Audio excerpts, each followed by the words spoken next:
Hello everyone, आज हम discuss करने वाले हैं how to become emotionally stable. हम इमोशनली कैसे स्टेबल बने, चाहे कैसी भी सिचुएशन आए हम एक नॉर्मल मोड में रहें और उस सिचुएशन को ढंग से हैंडल कर सकें। कैसे आसपास जितने भी लोग नेगेटिव इन्फॉर्मेशन है उनके होते हुए भी हम इमोशनली हमेशा स्टेबल रहें। तो आज हम इसी चीज को डिस्कस करने वाले हैं। So let's begin. तो अब हम डिस्कस करने वाले हैं 5 मेथड्स जिनसे हम इमोशनली स्टेबल रह सकते हैं, क्योंकि हम ज्यादातर चीजें या तो सुनकर सीखते हैं या देखकर सीखते हैं। और इमोशनली स्टेबल रहने के लिए जरूरी है कि हमारा मेंटल एटीट्यूड काफी स्ट्रांग हो, क्योंकि जब हम सोचते हैं जैसी हमारी थॉट होती है उसी के अकॉर्डिंग इमोशन प्रोड्यूस होता है। तो अगर हमारी थॉट्स पावरफुल होंगी तो हमारे इमोशंस भी पावरफुल होंगे। नाउ हमारी थॉट्स का पावरफुल और एम्पावरिंग होना इसके लिए बहुत जरूरी है, और उस चीज के लिए जरूरी है कि हम चीजें पढ़ें और सुनें जो कि पावरफुल और एम्पावरिंग है। जो मेथड नंबर 1 है इज रीडिंग, मेथड नंबर 2 है लिसनिंग। बेसिकली 1 और 2 में हमें ऐसी ही चीजें सुननी और पढ़नी है जो कि पावरफुल और एम्पावरिंग है, जो कि हमें मेंटली स्ट्रांग बनाती हैं, इमोशनली स्ट्रांग बनाती हैं। इससे हमें पावरफुल थॉट्स आएंगी और हम ढंग से सिचुएशंस को हैंडल कर सकेंगे। तो मेथड नंबर 3 है अफर्मेशंस।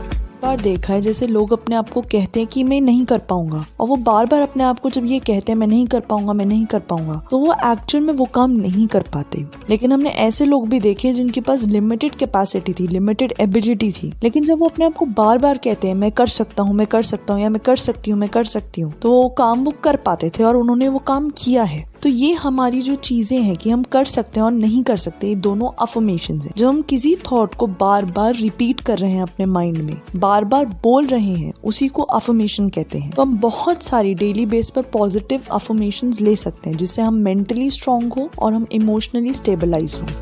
सब काफी बार होता है कि किसी ने हमें कुछ कहा जो कि बात इतनी बड़ी नहीं थी, लेकिन तब भी हमें बुरा लगा, हम अपसेट हो गए। या ये भी होता है लाइफ में एक छोटी सी प्रॉब्लम आई, सिचुएशन आई, हमें समझ नहीं आया लेकिन हमारा मूड खराब हो गया, हम अनीसा फील करने लगे। ऐसी सिचुएशंस में जरूरी है कि हम अपने आप को क्वेश्चन करें कि हमें इमोशनली अपसेट क्यों फील हो रहा है, हम इमोशनली अनस्टेबल इस पॉइंट पर क्यों फील कर रहे हैं। तो जब हम अपने आप को क्वेश्चन करेंगे तो हम समझ पाएंगे कि किस वजह से एक्चुअल में हमारा मूड खराब हुआ। अभी हम उस चीज को रिजॉल्व कर पाएंगे, उसके सोल्यूशन के बारे में सोच पाएंगे। 4th method is question yourself and solve that issue. Question करने के बाद, कॉज पे पहुंचने के बाद उसकी सोल्यूशन के बारे में भी सोचिए।